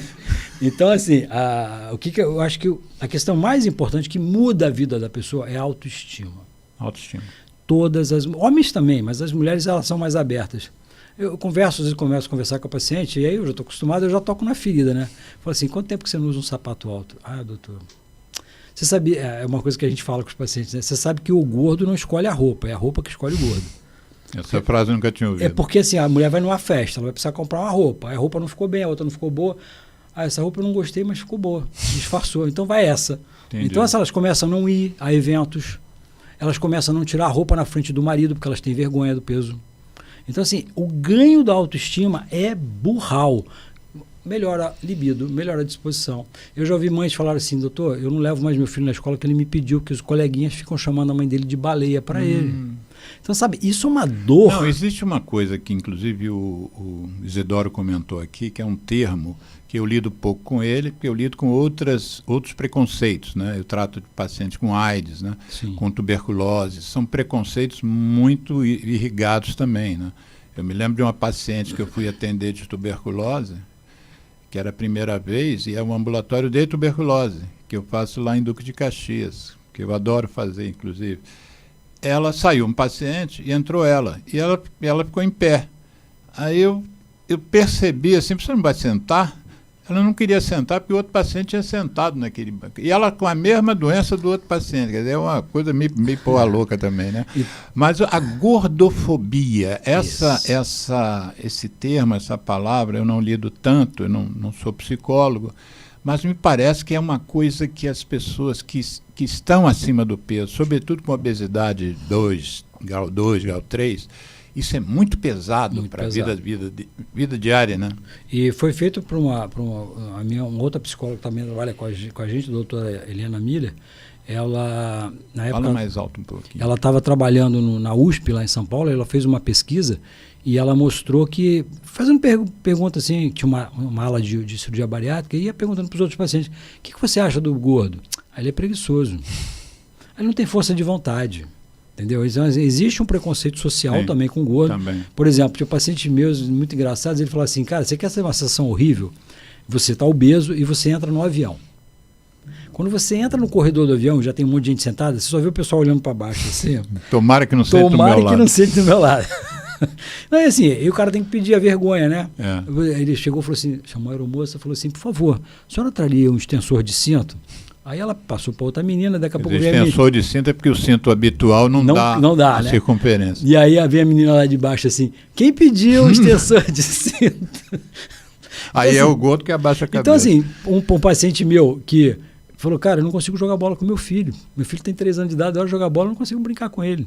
Então essas coisas, sabe? Botar uma roupa, ficar em pé, viajar. Eu lembro de 2 irmãos que eles eram sócios na empresa e eles compraram uma lancha. O sonho deles era ter uma lancha, eles compraram uma lancha, que aí era para 8 pessoas, era a esposa de cada um e os filhos, não sei o que lá. Só como os 2 eram obesos, não cabia. Não cabia, né, lancha? Então assim, você começa a ter limitações que a gente que não é obeso não vê. Não vê. Você não senta em qualquer banco. Por exemplo, na minha clínica, né, e lá no hospital, se você entrar na minha sala, são salas com cadeiras preparadas para o paciente obeso. Porque a maioria das cadeiras suporta 100 a 120 quilos. Sim, tem isso, né? Então, assim, é uma tem balanças tradicionais que não pode ser não vão só até 120 quilos, exatamente. Então, assim, é uma série de coisas. Você fez referência aqui no primeiro bloco, ou foi em off, eu não me lembro, de um paciente que você acompanhou, que infelizmente foi embora, pesava 400. 400 quilos, foi o limite que a gente chegou. A gente nem sabia como a gente ia conseguir operar ele, era o Guilherme, ele é falecido, e o Isidoro também conheceu ele. Quando a gente começou a tratar ele, tinha tido uma erisipela muito grave, ficou no hospital uns 2 ou 3 meses internado, e ele perdeu quase 50 quilos, só com essa internação, comendo o que o hospital dava para ele. E o hospital tem café da manhã, lanche, almoço, lanche, janta e ceia. São 6 refeições por dia. E mesmo assim ele emagreceu 50 quilos. Né? E infelizmente ele teve uma trombose, uma embolia pulmonar. E até me ligou, pediu para ele ir para o hospital. Chegou no hospital, não conseguiram pegar a veia dele. Deitaram ele no chão, porque não tinham onde deitar ele. Ele morava em São Gonçalo, não sei qual foi o hospital ali naquela região que ele foi. E ele morreu sem ajuda. Não conseguimos fazer nem nada. A veia conseguiram. Nem conseguiram a veia dele. Então, assim, eu acho que a melhora da autoestima melhora muito. A liberdade, a disposição, subir uma escada, né? Não é só uma questão estética. Não, eu brinco, eu falo que o paciente, o estético vem de brinde. De brinde. Né? Você não está pagando pela estética. A estética é uma coisa que vai vir na sua vida como consequência. Porque o homem, o que acontece? O cara compra um camisão, compra uma calça jeans, bota um sapatênis e está resolvido, ele está mais ou menos arrumado. Sim. Agora, a mulher não pode ir na festa assim. Então, realmente, aí dorme... e outra coisa, a apneia de sono. Pô, a maioria dos obesos acima de 100 quilos, 120 quilos, começa a ter apneia de sono. E aí dorme mal a noite inteira, ronca. Outro dia eu pedi um garoto, ele mora com a mãe, aí ela falou, olha, meu filho mora num canto, dorme num canto da casa, eu durmo no outro, mas o ronco dele me acorda. Aí depois de 1 mês de operado, acabou o ronco. Aí você encontra o garoto agora, ele vai trabalhar de bicicleta. Então, assim, você recobra, né, a vida. Nós fizemos aqui um programa, tem um colega nosso, pneumologista, que é especializado nisso, também vou colocar no link aqui um programa sobre ronco. Aliás, fizemos 2, um programa sobre sono e o outro foi um programa sobre ronco com outro colega, que eu também vou colocar o link. Na verdade, quando a gente pensa na obesidade, que é uma coisa assim que é pouco discutida, hoje em dia, assim, eu vejo que nos últimos 10 anos tem se falado cada vez mais nisso, né? Até há uma preocupação que não havia tanto com a obesidade infantil. Na verdade, parte disso que você faz como cirurgião bariátrico, ele é fruto de algo que vem acompanhando aquela pessoa 10, 20, 30 anos. Sim. Por vários motivos que a gente sabe. Má educação, uma questão cultural, né? Por exemplo, a gente não tem o hábito, eu vejo os trabalhadores, eu moro perto de restaurantes em que trabalhadores frequentam. Nos pratos deles não tem uma cor, né? É arroz, feijão, macarrão, farofa e uma proteína. Isso. Você não tem ali uma cor, um verde, um vermelho, um laranja da cenoura. E aquele prato assim, né? E aquele prato imenso. Tudo bem que ele tem um gasto energético que precisa, mas não só isso. Tem outros nutrientes que a gente precisa que não estão no arroz, no feijão, na farofa. Né? Com certeza. Deixa eu perguntar uma coisa, doutor. Fala, Geraldo. Que é o assunto. Porque o doutor Rogério falou que é 50 mililitros o tamanho do estômago. Isso, 50 ml. E a pessoa não morre de fome com isso, não, doutor? Não morre. Até porque ela vai ficar sem fome durante o primeiro ano, entendeu? Agora tem gente eu tenho paciente operado que outro dia falou comigo, doutor, já tenho 11 anos e minha fome não voltou. Entendeu? Por causa do nervo, que você elimina a grelina. Mas ela vai comer o suficiente. Tanto que você vai perder peso por 1 ano. Depois o teu corpo entra numa homeostase e ele para de emagrecer. Sim. Porque se fosse uma coisa danosa, você ia emagrecer até morrer. Parece isso, né? Não acontece. O corpo, depois de 1 ano, ele consegue criar uma estabilidade. Mas é por isso que a nutricionista é importante. Sim, né? com certeza. E no caso do diabético, o endócrino. E aí, por exemplo, você pega um paciente... Outro dia chegou um paciente para mim, operado um pouco menos de 1 ano, e ele falou, doutor, eu não estou conseguindo comer tudo. Eu estou sobrando no prato. Eu falei, então você vai setorizar a tua comida. Você vai comer, em primeiro lugar, a proteína, depois os legumes e verduras. Se sobrar espaço, você come arroz com feijão, que é o menos importante da tua alimentação. Então, vamos fortificar com proteína, vamos fortificar com as vitaminas dos legumes, essas coisas, e depois você deixa o arroz com feijão, que é mais para te dar o prazer de comer arroz com feijão, porque nutricionalmente, arroz e feijão tem muito pouca nutriente. Né? O Geraldo ele tem uma característica importante. ele pega a entrevista da gente, aí faz uma pergunta sobre a coisa que já foi falado uma hora atrás. E agora eu não tenho a menor ideia do que eu estava falando com você. O que eu estava falando com você? Não, mas isso faz parte do nosso programa. Isso, não, se você mudar isso, perde a graça. Você estava falando justamente que as crianças com obesidade que vem... Existe hoje um movimento que não havia tempos atrás, não havia, por exemplo, na minha infância, porque na minha infância, culturalmente, eu até comentei isso aqui num programa outro dia, minha mãe dizia que minha mãe era nutricionista, meu pai cardiologista, e ela dizia que a gente tinha direito a tomar refrigerante aos domingos. Né? Então, antigamente, você tinha umas restrições que as famílias impunham. Era uma coisa cultural também. Era exatamente. Assim. Né? E hoje você vê uma coisa avassaladora dos tais ultraprocessados. Por um lado, e por outro lado, Daniel Becker, um pediatra, também já esteve no programa, tem batido muito nessa tecla, as crianças não brincam mais. Né? Eu me lembro quando eu era pequeno, as pessoas se falavam da rua para a janela do prédio. Fulano, vai descer quando chegar da escola. Aí a gente descia para a rua e ia jogar bola. Na rua. Bola, soltar pipa, né? Soltar pipa, bolinha de gude, peão. A gente estava na rua o tempo todo. Até a mãe gritar que estava na hora de jantar, que tinha que tomar banho. Gritar da janela. Era uma coisa aí. Não era um cortiço, era em pleno Humberto de Campos, no Leblon. Né? Então hoje as crianças brincam menos e comem mal. Né? Então a obesidade é uma questão muito mais atual do que era na nossa época. Isso eu queria primeiro que você me confirmasse. É isso mesmo? É isso Tinha mesmo. menos obeso antigamente? Com certeza. Vem, e a gente vai dobrar o número de obesos em 10 anos. Sim. Hoje a gente tem 2 milhões de obesos. 2 milhões ou 2 bilhões? 2 milhões de obesos. Pode consultar. 2 milhões de obesos. Importante a informação sair correta. A gente tem hoje 2 bilhões de obesos. Bilhões de sobrepeso, perdão. Bilhões de sobrepeso no mundo e vai passar para 4 bilhões nos próximos 10 anos. De sobrepeso. De sobrepeso. 4 bilhões. 4 bilhões. E a nossa população tem 8, vai chegar nesse momento aí, 9. Agora, olha que coisa interessante, Alexandre, que eu separei aqui. Na América, nas Américas, 26% da população é obesa. Nas Américas. E nos Estados Unidos? Nas Américas, incluindo os Estados Unidos. Nas Américas. Na Europa, 23%. Tá? Esses são os dados que eu achei interessante, eu quis trazer para você. Mas se tirar os obesos só dos Estados Unidos, esse percentual vai ser muito maior. Ah, não, com certeza. A gente lá é a terra da obesidade. Com certeza. Terra do fast food. Então vamos lá, 26 nas Américas, 23 na Europa, Sudeste Asiático e Pacífico, 10 a 15%, e África, 9%. E sabe onde é que está crescendo a obesidade na África? Nas grandes cidades. Sim. Então, assim, está ligado à industrialização, a ultraprocessada. E a gente também sabe que a má alimentação, no sentido que leva à obesidade, por exemplo, tem muito a ver com poder econômico. Né? Sim, exatamente. Porque eu vejo lá na Central do Brasil, outro dia eu fiz um ensaiozinho fotográfico, eu fui à Central do Brasil, que tem muitos quiosques que vendem comida. E ali a Central do Brasil é um ponto de intermediário. A pessoa chega de trem para pegar o metrô, o VLT, ônibus, e dali voltar para casa quando vive, por exemplo, na Baixada. Então ali o sujeito às vezes faz o almoço, faz o jantar, e assim, as barraquinhas assim, 2 joelhos e um refresco. Refresco é água com isso aqui de laranja e açúcar. Isso. 2 joelhos e um refresco, R$8. Aí você vai no Leblon comer um joelho, é 9, um joelho só. Então, para quem não tem muito dinheiro, você vai se alimentar no que é barato. Com certeza. E na rua o que é barato é farinha com gordura. Isso aí.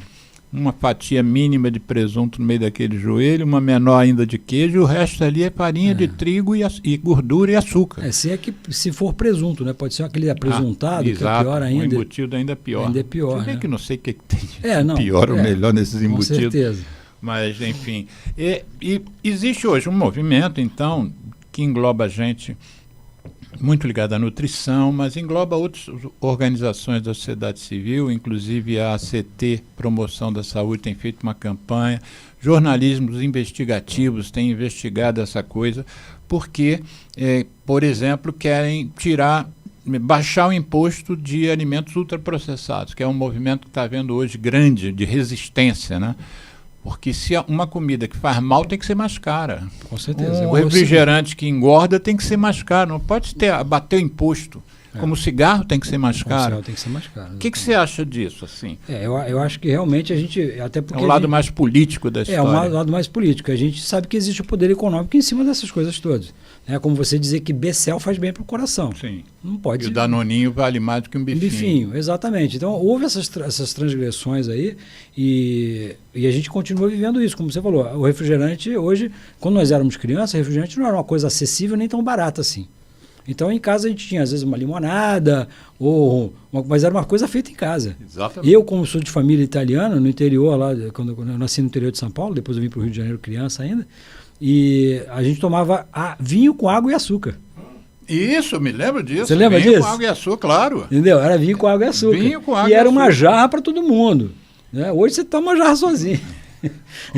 Olha só, tem uma matéria que eu publiquei hoje, que foi publicada na BBC News Brasil, uma matéria do André Biernati.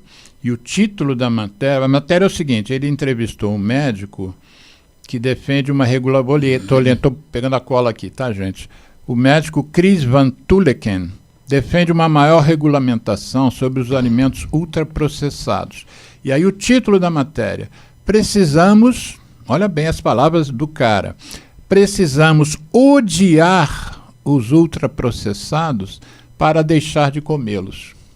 Porque a nossa cultura está no ultraprocessado. Você sabe, por exemplo, os japoneses inventaram o glutamato monossódico. Sim. Né? Que dá um saborizador lá, que são os caldos, né, realçadores de sabor.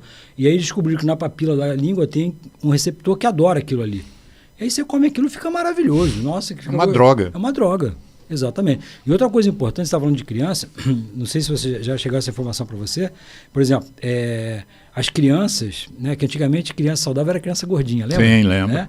E hoje a gente sabe que até os 5, 6 anos... Bebê do ano sempre era gordinho. Isso, bebê Johnson, lembra? Bebê Johnson. Então, assim, até os 5, 6 anos de idade, a criança aumenta as células de gordura em número de células. Uhum. Após os 5, 6 anos de idade, ela só aumenta em volume.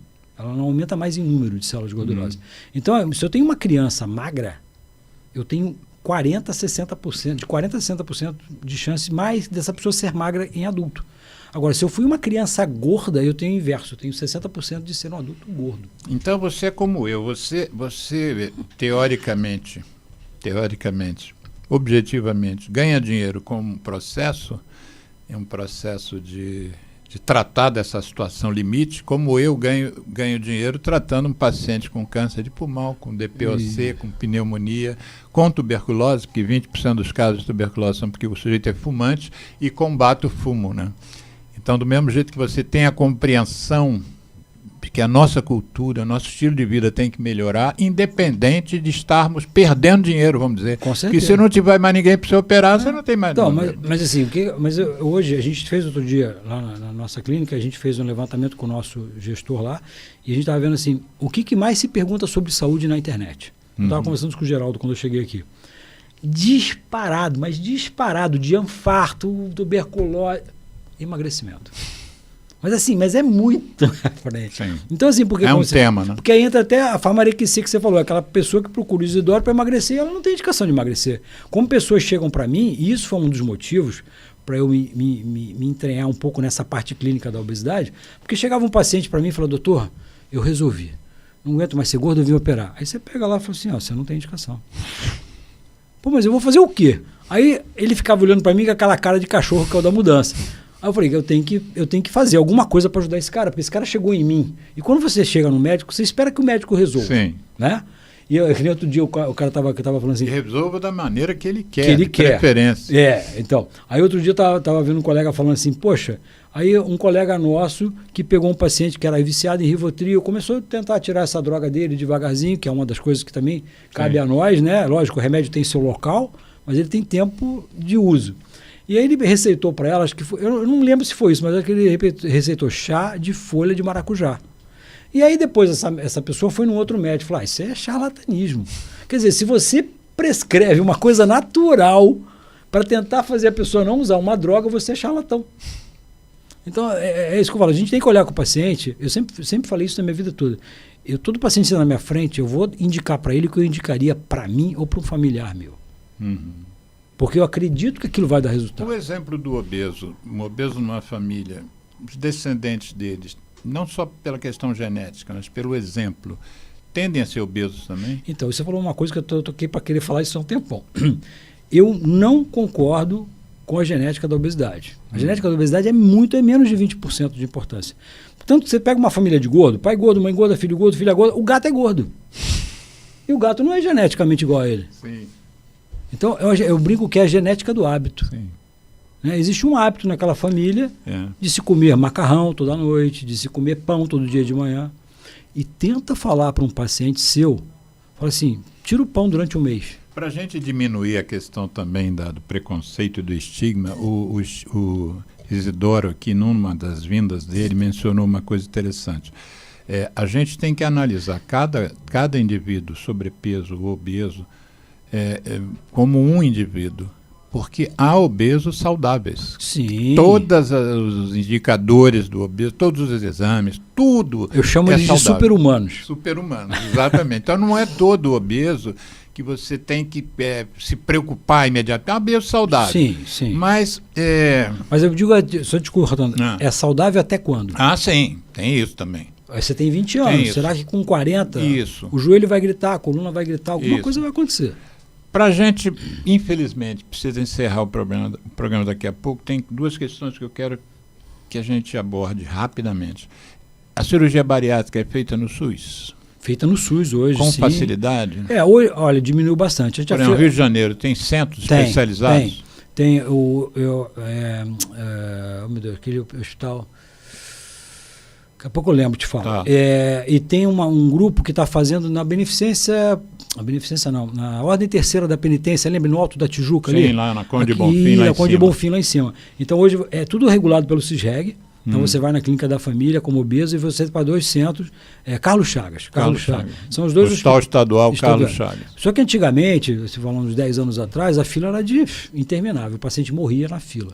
Hoje não, a fila em menos de um ano a pessoa está operando. Eu me lembro que o meu colega ortopedista que eu citei no primeiro bloco falou assim, a minha filha foi operada e ela ia ser operada, acho que meio-dia ou 11h30. E ele falou que tinha que ir no consultório, acho que tinham 2 emergências. Eu falei, bom, eu vou lá, atendo e depois eu vou para a cirurgia, assistir a cirurgia. E disse que aí, quando chegou lá, meia hora depois já tinha acabado a cirurgia. Quanto tempo leva uma cirurgia normal, padrão, ouro? É de 1 a 1h30. 1h30. É lógico que assim, você entra em barriga já mexida, às vezes, o paciente com mais gordura visceral. Mas é um procedimento rápido. É um procedimento rápido. Como você disse, o risco depende das comorbidades, do ato cirúrgico. Porque, por exemplo, você pega um paciente obeso, vamos botar um cara aí de 160, 180 quilos, ele fica 2 horas deitado numa cama de centro cirúrgico. Se você dosar enzimas musculares, CPK, CKMB, no dia seguinte, você vai falar, esse cara vai fazer uma rabdomiólise. Porque a lesão muscular dele ficar deitado em cima daquela massa é muito grande. Então, isso, a gente não faz uma cirurgia correndo, mas como eu te falei, a melhora do material... Quanto mais rápido... A melhora do material, a nossa prática no dia a dia, vai fazendo com que a cirurgia seja mais rápida. E o risco seja mínimo. Mínimo. Existe qualquer procedimento que tem risco, lógico, mas esse é como mínimo. já aconteceu, da gente induzir um paciente, lembrando que é sempre sob anestesia geral, induzir esse paciente abre um quadro de choque anafilático. Isso. Só que ele está entubado, só que o que a gente faz? A gente aborta a cirurgia. Sim. Aborta a cirurgia, reverte o quadro, deixa ele nos 24 ou 48 horas e vamos tentar descobrir o que causou o choque anafilático. Outra coisa agora, então, para a gente encerrar. Se as pessoas quiserem complementar essa conversa com você, se quiser se consultar, se quiser tirar dúvida, que meio de comunicação você libera? Olha, depois eu escrevo na edição. Eu acho que o melhor meio é o Instagram mesmo, né? Instagram. É o Dr. Rogério Vilela. Eu botei o Instagram na chamada do vídeo no YouTube, no nosso canal, mas para quem está nos ouvindo é Instagram, aí chega lá, @dr de doutor, né? dr, outro R, que é tudo o de junto, Rogério, tudo junto, e o Vilela com 2 L's no Lé. Vilela com 2 L's no Lé, Vilela. Isso. E aí por ali tem... porque aí tem um pessoal lá na clínica que manuseia meu Instagram, né? Porque a gente não tem tempo, né, de fazer isso tudo. E aí eles vão dar os caminhos para chegar na gente. Outra coisa, você disse que vai fazer uma live com a doutora Disse da PUC. O tema qual vai ser? Na quarta-feira eu vou fazer uma live com ela. Quarta-feira agora. Na live dela, no canal dela. E na quinta, que eu tenho uma live... Toda quinta-feira, até é interessante isso aqui que eu falo aqui. Quinta-feira. Vamos falar da quinta. Quinta-feira, às 20 horas, eu tenho uma live chamada Emagrecendo. Tá? Toda quinta-feira no Insta. No Insta. No seu canal do Insta. É 45 minutos de live e a doutora Disse vai falar sobre os transtornos alimentares. Bom, ele é ao vivo, mas fica lá, né? Não fica. Não fica. Eu deixo, às vezes, algumas horas... Você não bota no YouTube? Você sabe por quê? Isso me ensinaram o seguinte. Porque se você deixa a live, a pessoa não se esforça para estar lá. Na hora. E aí não é legal para a numerologia do Instagram. Então, o que eu faço? Eu deixo ali algumas horas. Por exemplo, essa semana eu deixei até o dia seguinte eu tirei a live. E aí depois eu mando fazer alguns cortes. E a live é a que horas exatamente? 8 horas da noite. Quinta-feira, às 20 horas. 20 horas, sim. Normalmente dura quanto tempo? 45 minutos. Então,